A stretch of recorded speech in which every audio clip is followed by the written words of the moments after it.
Good evening and welcome to this JNet class on Purim. We will discuss tonight what exactly it is that we are celebrating on Purim and why it is so important to do so. Let me begin by explaining in general what the Jewish concept of time is. You can compare time to a circle because it constantly repeats itself. You have a weekly cycle, monthly cycle, yearly cycle. But on the other hand, you can compare time to a straight line because time always moves forward and never moves back. So which is it, a straight line or a circle? And the answer would be that it's actually a combination of the two. When you combine a straight line and a circle, what you get is a spiral. Now imagine a spiral staircase. A spiral staircase is similar to a circle in that you constantly pass the same points on the circumference, but every time you pass the same point, you're at a higher level. And the same is true regarding time. The Jewish mystical concept of time is that time is a creation. Time is not just a measurement of how long it took God to create the world or how many years the world has been in existence, but time in itself is a creation. As we say every Shabbos in Kiddush, Ki sheishes yomim asa Hashem es hashamayim v'sa'aretz, which means that God created the world in 6 days. But if you analyze the words used in this phrase, Ki sheishes yomim asa, rather than Bisheshes Yamim Asa, it implies that the 6 days were created. Not only was the world created in 6 days, which would be the meaning of Bisheshes Yamim Asa, but that the 6 days in themselves were a creation. Each day of the 6 days of creation was a creation in and of itself, independently of what was created in that day. As a matter of fact, whatever was created on each day reflected the specific energy and sphera of that day. So you have the first day of creation, which corresponds to Chesed, which is the energy of love, of giving. So that day, light was created, because light is the manifestation of indiscriminate giving. Light doesn't discriminate between who it illuminates and who it doesn't illuminate. The second day, that corresponds to Gevura, to judgment, severity. The separation of the waters came into being, the heavenly waters and the earthly waters. So to every day of the 6 days of creation, and Shabbos has its energy, and then we start again. Every day of the week, every Sunday is called Yom Rishon, every Monday is called Yom Sheni, the first day, the second day, because it's the first and the second day of the cycle repeating itself. But it doesn't repeat itself like in a circle, it repeats itself as in a spiral staircase. That although every Sunday you have the energy of Chesed again, and every Monday you have the energy of Gevura again, it's not the same thing, because it's after a whole week of accumulated energies and experiences. And although it is Chesed, it's not the same Chesed that you had the week before. So the same, just as it is with regard to the 6 days of creation, the same is true with all of time. We celebrate the 15th of Nisan, for example, as the day that we left Egypt. But the cause and effect here is probably the other way around. And that is why did the Jews leave Egypt the 15th day of Nisan, is because God created a day of liberation, which was the 15th day of Nisan. And just like the Jews left Egypt the 15th day of Nisan because it was a day of liberation, a day that was created and destined to be a day of liberation, so too every year when Pesach comes around, we don't just remember what happened to our forefathers thousands of years ago. As a matter of fact, this year is 3,330 years ago in a faraway land. But it is actually an opportunity for us here and now to liberate ourselves from our own personal Egypt, our own personal constraints, be they religious, intellectual, emotional, social, psychological, whatever. So when we come to Purim, the same is true. And that it's not just that we remember what happened 2,500 years ago approximately, but we actually relive it on a personal level. Now, in order to be able to relive our holidays and not just celebrate them as a way to remember what happened, but actually celebrate them as a way to relive what happened, we need to be able to understand what it was that really happened. Because just like in Pesach, for example, one might say, what do I have to do with Egypt? I was never a slave, and I was never in Egypt, so what does this have to do with me? And the answer is that Egypt is a country, a physical place in the Middle East, but Egypt is also a concept, is also a frame of mind. And that is something that we experience today as well, which are the constraints, Mitzrayim, Mitzarim. So we need to free ourselves from our own limitations. So if we look at the Exodus in that way, we see how it applies to us, that it's something that we can and should experience ourselves. And the same is true with Purim. Purim is the same thing, that in order for us to be able to experience Purim on a personal level, we need to get to the essence of the story and see how it transcends the specific time, place, and people of the events told in the story of Purim, and how it actually relates to us in the here and now. So that is the objective of tonight's talk, to try to uncover some of the secrets, some of the essence of what happened in the story of Purim and why it is so important to us thousands of years later. So the truth of the matter is, that is the essence of Purim. The essence of Purim is to reveal the essence. That is what Purim is all about. And that is actually expressed in the name of the scroll of Esther, which is called in Hebrew Megillat Esther, which means the scroll of Esther. And the idea here is, Megillah means scroll, but it also comes from the word Gilui, to reveal. Esther is the name of the heroine of the story of Purim, but Esther is also related to the word Seser, meaning hidden.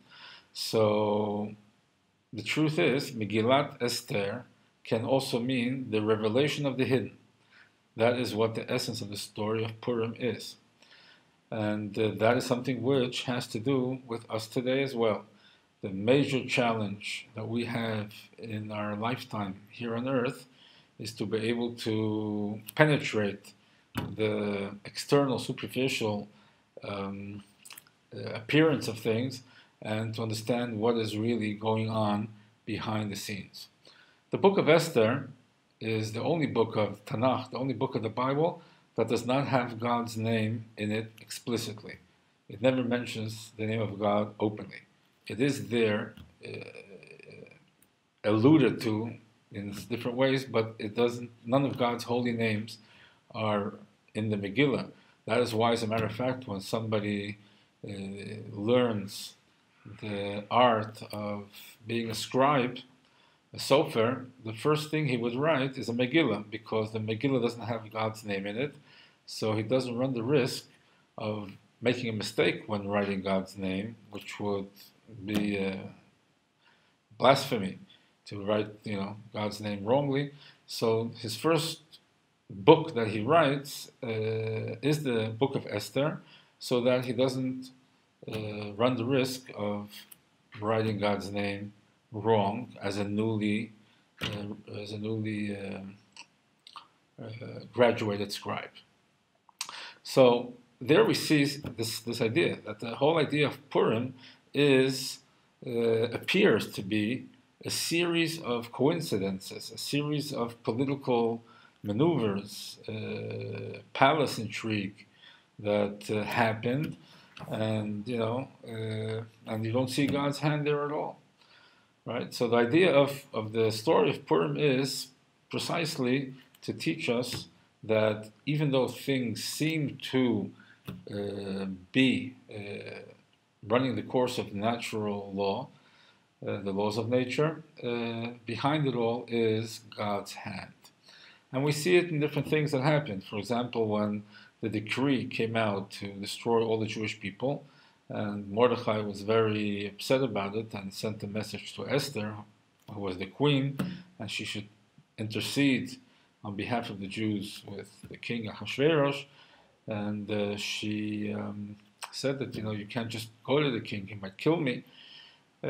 So Mordechai insisted, so she says, okay, you know what, I'll go, but with the condition that everybody should fast 3 days and nights in preparation for my risking my life going to the king.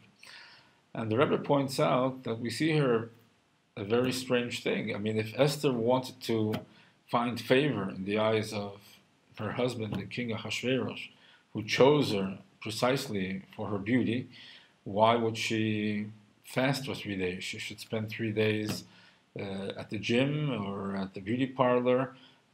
Fasting wouldn't exactly enhance her beauty. And the Rebbe points out that this Mordechai and Esther understood that any decree that takes place on the physical plane is only a manifestation of a decree taking place on the spiritual plane. Meaning that it wasn't Ahasuerus or Haman who were calling the shots. They were just puppets. They were just tools in a much larger scenario. And that is that God had decided that the Jews needed to have this decree, and because of their spiritual deficiencies, and the only way to overcome the decree was to fix those deficiencies and thereby merit the nullification of the decree. So that is why Esther asked Mordechai to tell the Jews to fast for 3 days so that their spiritual merit would be increased, and that would allow her to be successful in her speaking to the king. Speaking to the king was only a means. That was not the real cause that would make the change. The real change was the change that needed to take place on the spiritual level.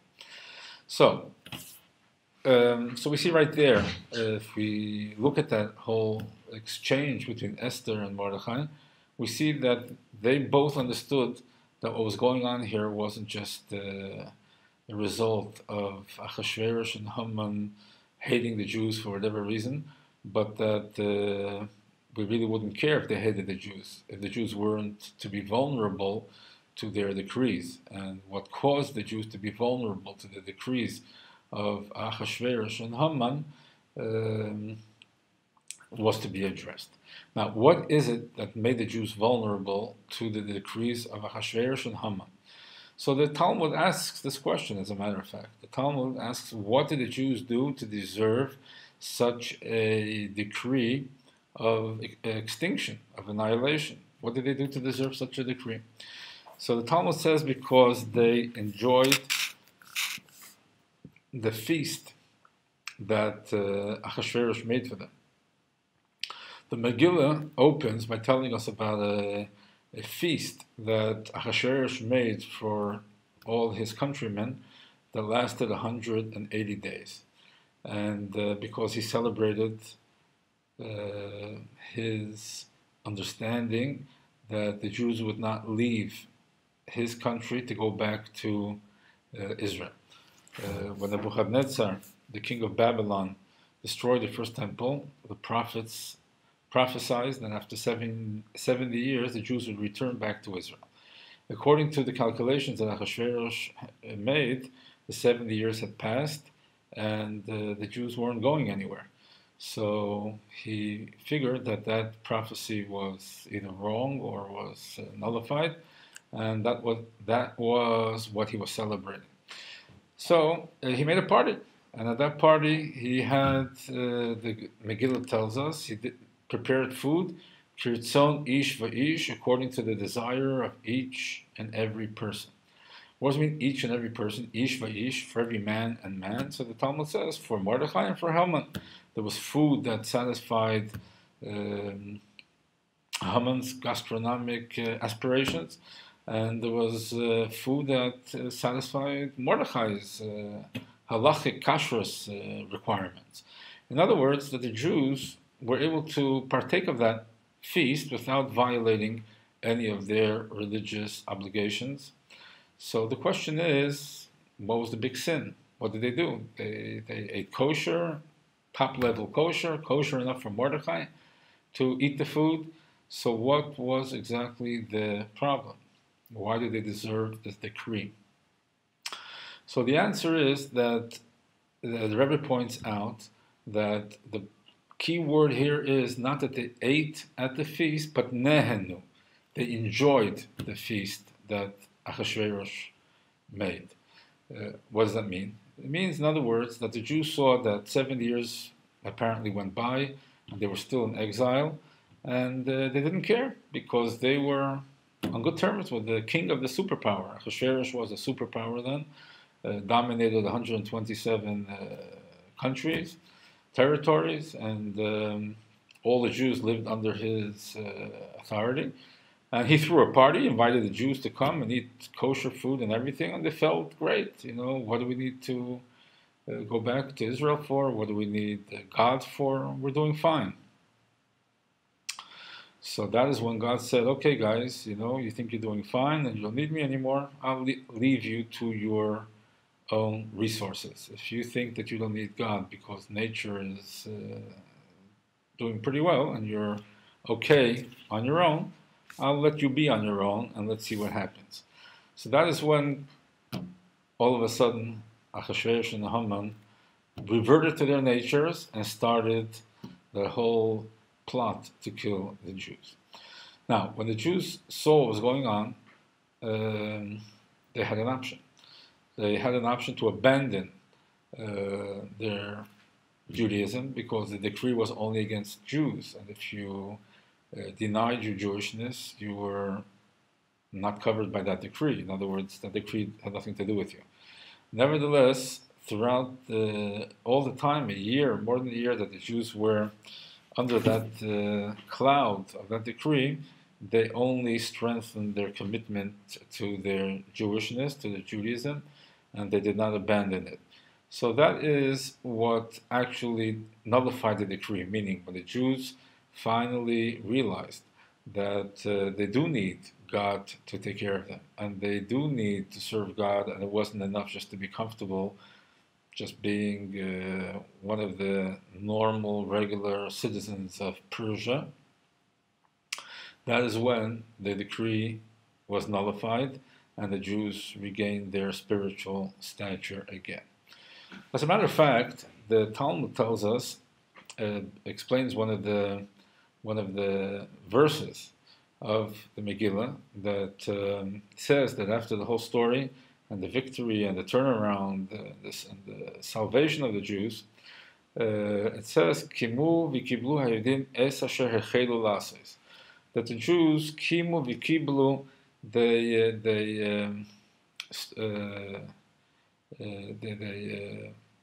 established and they accepted that which they had profaned.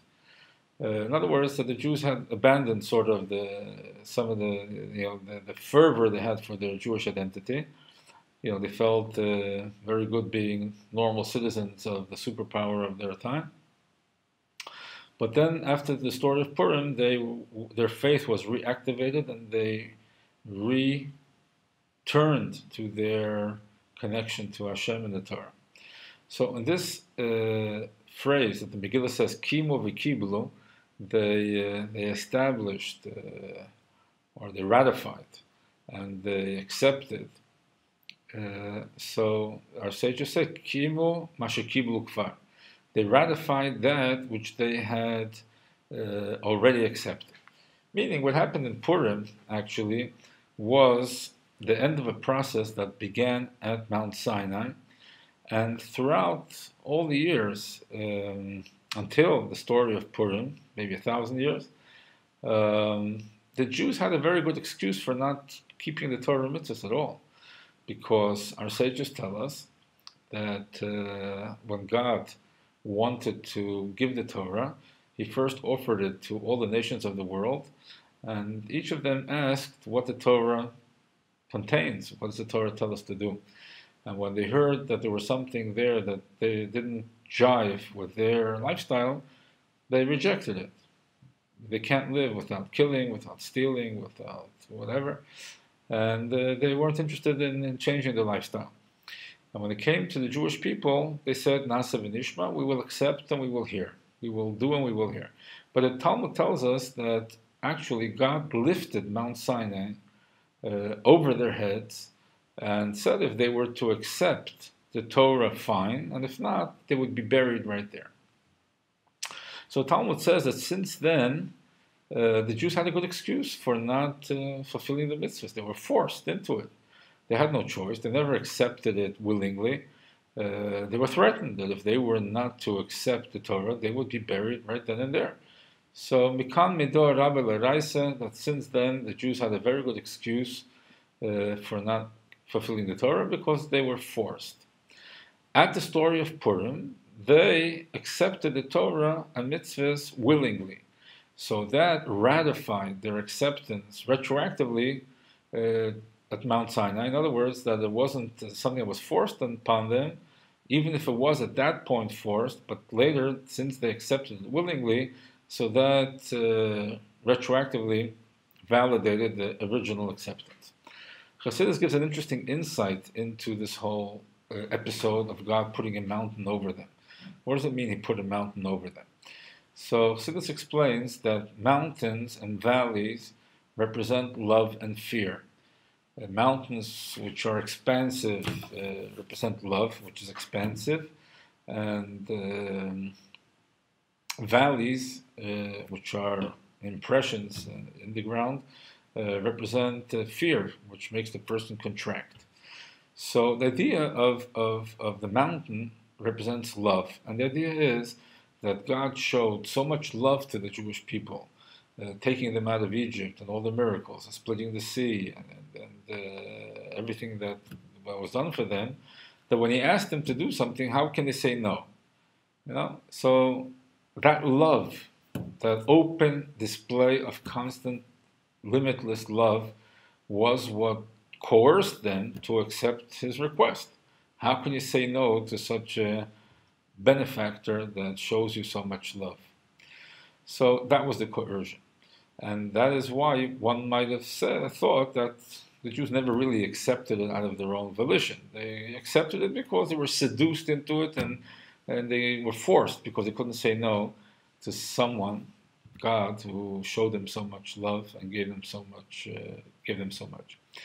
But when the story of Purim came around, where God seemed to have abandoned them, where they were under the decree of total annihilation, and God was nowhere to be seen, nowhere to be found, they had the perfect excuse to just drop everything in and leave. He doesn't love us anymore, He's not here anymore, so what are we doing here? Nevertheless, what happened? They reaffirmed their connection to Torah mitzvahs. They reaffirmed their connection to their Jewishness, in spite of the fact that God seemed to have abandoned them and wasn't there to help them.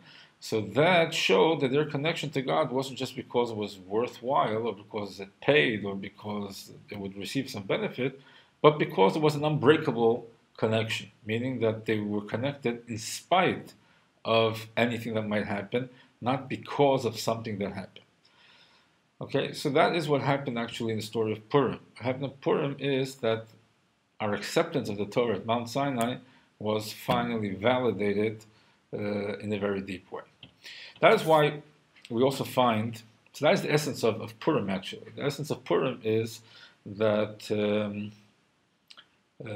unbreakable connection that a Jew has with Hashem, that essence which is unquantifiable and unconditional, and that is what is expressed in Purim. That is what we're able to connect to on Purim. As a matter of fact, we find that Yom Kippur is also called Yom Kippurim. Yom Kippurim means the Day of Atonement. Chassidus explains that Yom Kippurim can also mean a day like Purim, meaning that Yom Kippur is similar to Purim. That means that Purim, in a certain way, is superior to Yom Kippur. That Yom Kippur is only similar to Purim. Why is that? So the Rebbe brings on, we find several things that are similar between Yom Kippur and Purim. One is the lots that were thrown. In Yom Kippur, there were two goats that were selected. One of them was to be thrown over a cliff. The other was to be brought as a sacrifice. And they were chosen through lots. Haman, in order to determine which day of the calendar year he would decree the Jews to be exterminated, God forbid, he also threw lots. It was done by lots. So we find this whole idea of lots is present in Yom Kippur, as well as in Purim. So the idea of lots is something which is totally super rational, something which is not logical, and that is exactly the idea of Yom Kippur and Purim, which is something which transcends the intellect, which transcends the rational reach of the mind, and that is what allows us to have atonement on Yom Kippur, and that is what was expressed in Purim, that even though it made no sense to continue being Jewish, but their connection went far beyond the limits of their intellect. Many times you see people coming to shul in Yom Kippur that are not there all year round.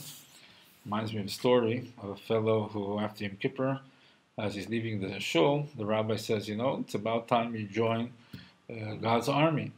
So the guy says, what do you mean? I belong to God's army.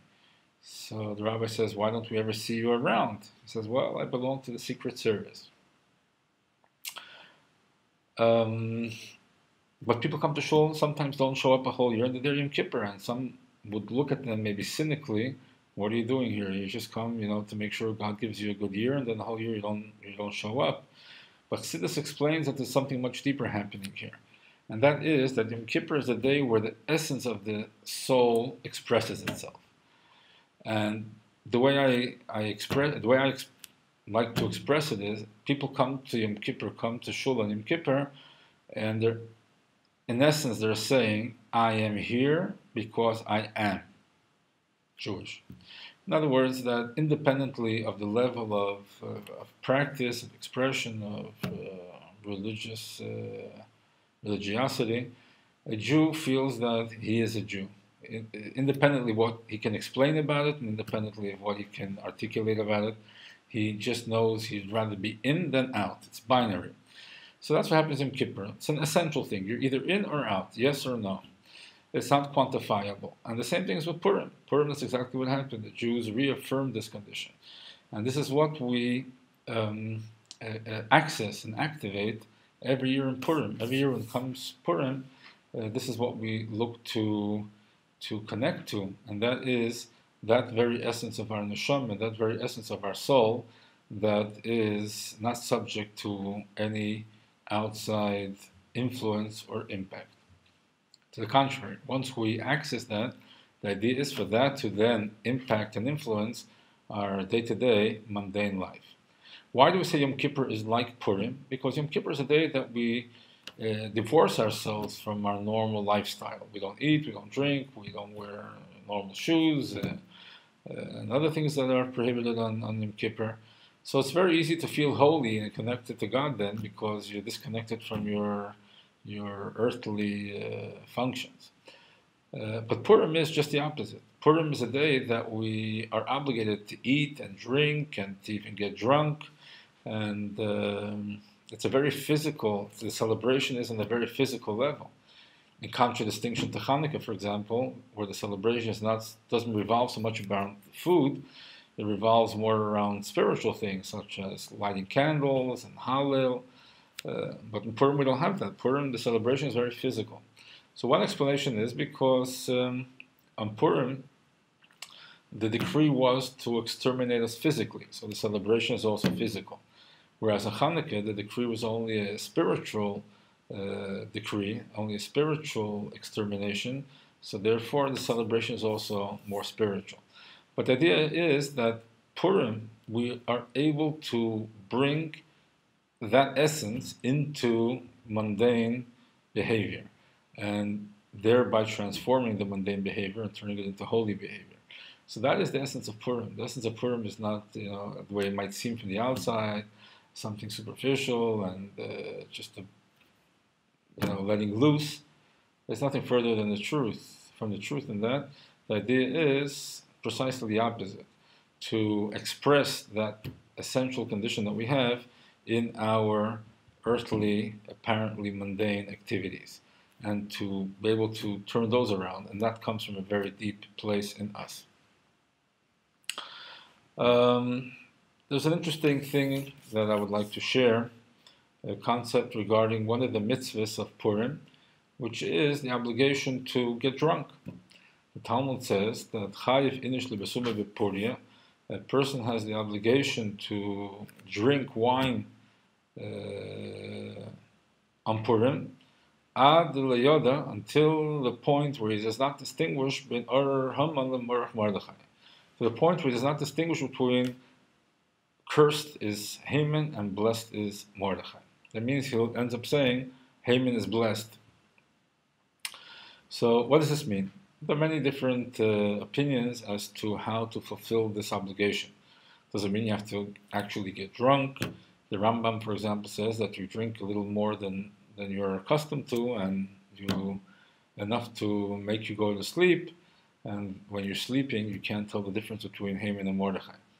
But there's an explanation the Rebbe brings that the idea here is you drink enough wine until you do not distinguish, or you're not able to realize that the numerical value of the words Ar Haman, meaning cursed is Haman, is equal to the numerical value of the words Baruch Mordechai, blessed is Mordechai.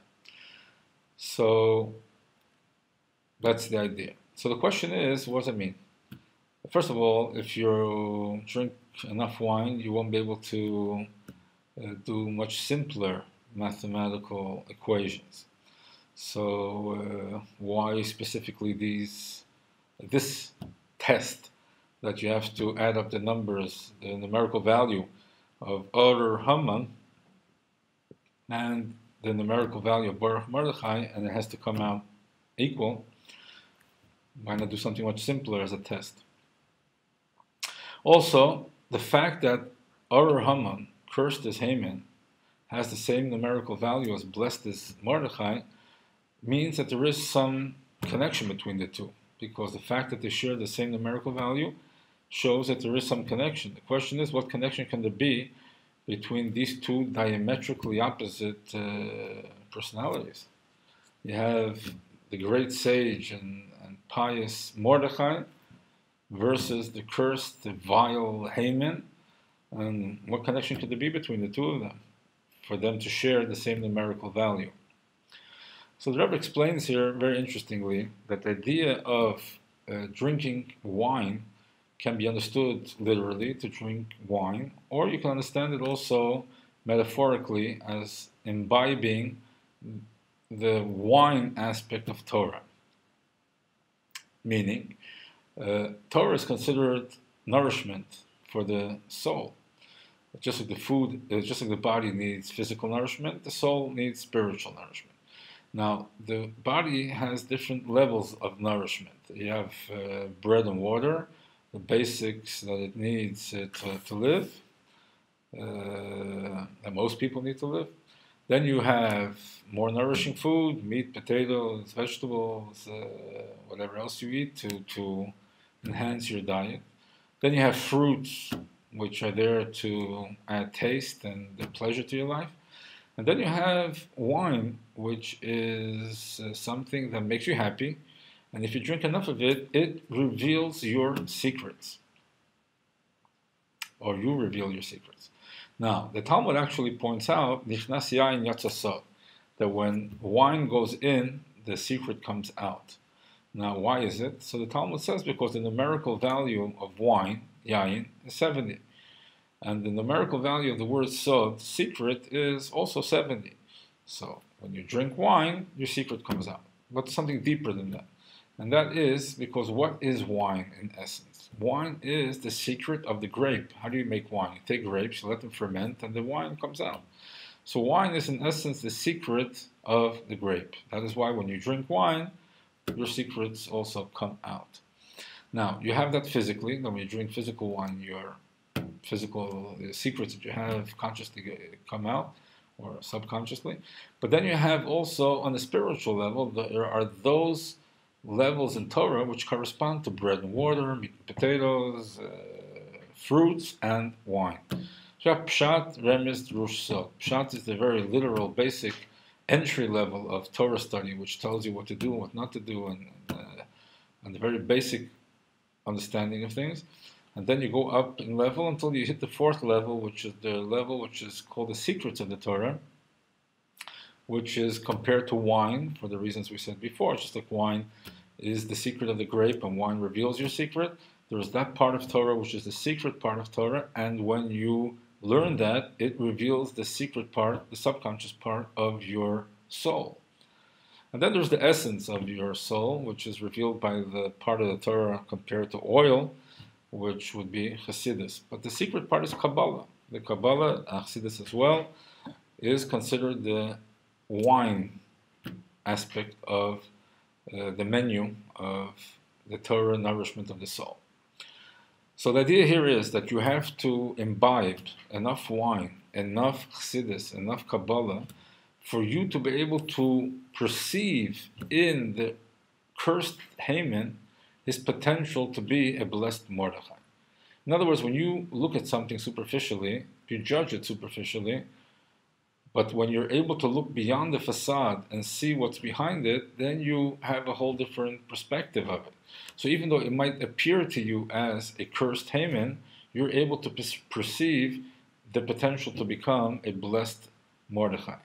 And actually, the greater the evil, the greater the potential for good when that evil is transformed.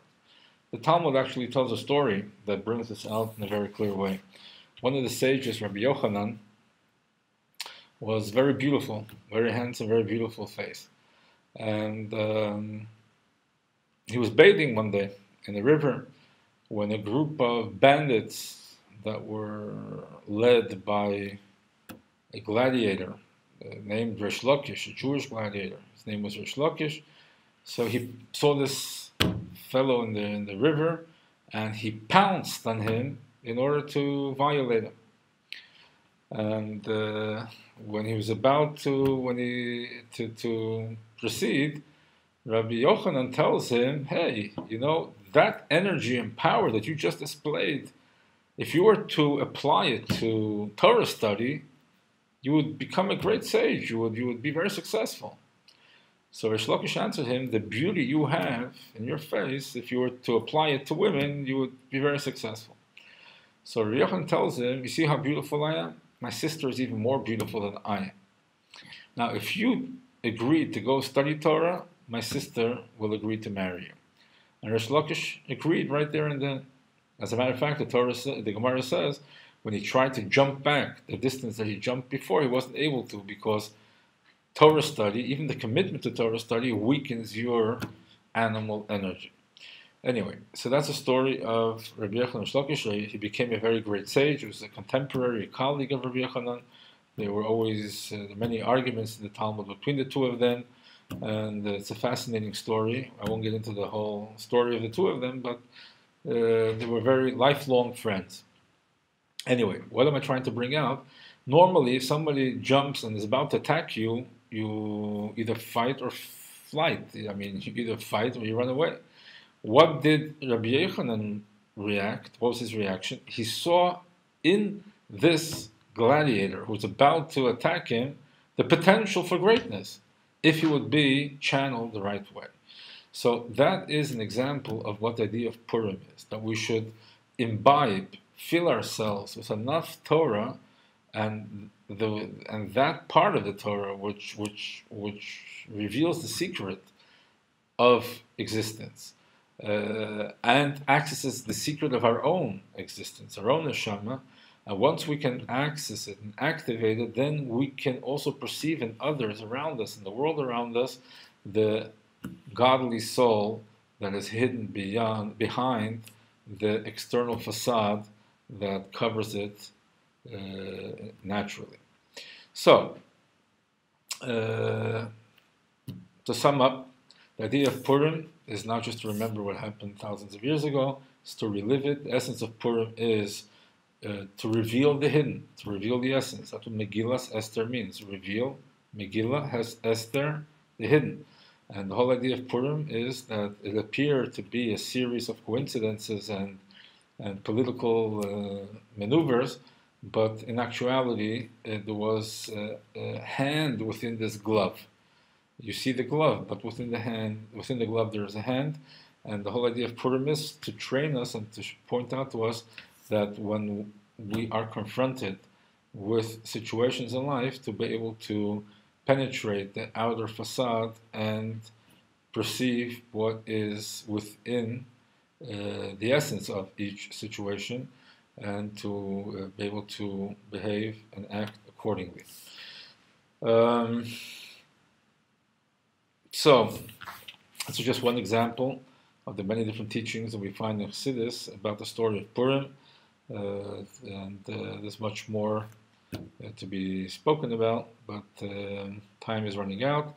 So I would like to wish you all a happy and meaningful Purim, that we should come out inspired and strengthened in your connection to your own Jewishness, and empowered to reveal godliness in all the situations that appear to be ungodly. And thank you again to JNet for the opportunity to share with you some of the teachings and knowledge that I've acquired from others, and I'm now passing on to you for you to pass on to others. Thank you again, and have a happy Purim to all. Don't forget to do the mitzvahs of Purim, which is during the day of Purim to give at least one coin to at least 2 poor people, to give at least 2 types of food to 1 friend, to hear the Megillah once at night, Wednesday night, and once Purim morning, and to have a feast during the day of Purim. Also to hear the Torah reading Purim morning, and also Machatzis HaShekel, to fast on the day before Purim. It's called Tanit Esther, the fast of Esther, and to give the Machatzis HaShekel, which is to give 3 half-dollar coins, or actually half coins of any currency, which is called half. The half-dollar is called a half-dollar. There may be other currencies that have coins that are called half, preferably if they're made of silver, to remember the half shekel that was given at times of the temple at this time of year, in order to buy the communal sacrifices. So click onto any Chabad website to find out more details about your local times and activities that your local Chabad house has to offer you. Shana Haba b'Yerushalayim. We hope to celebrate Purim in Yerushalayim this year, next year, with Mashiach.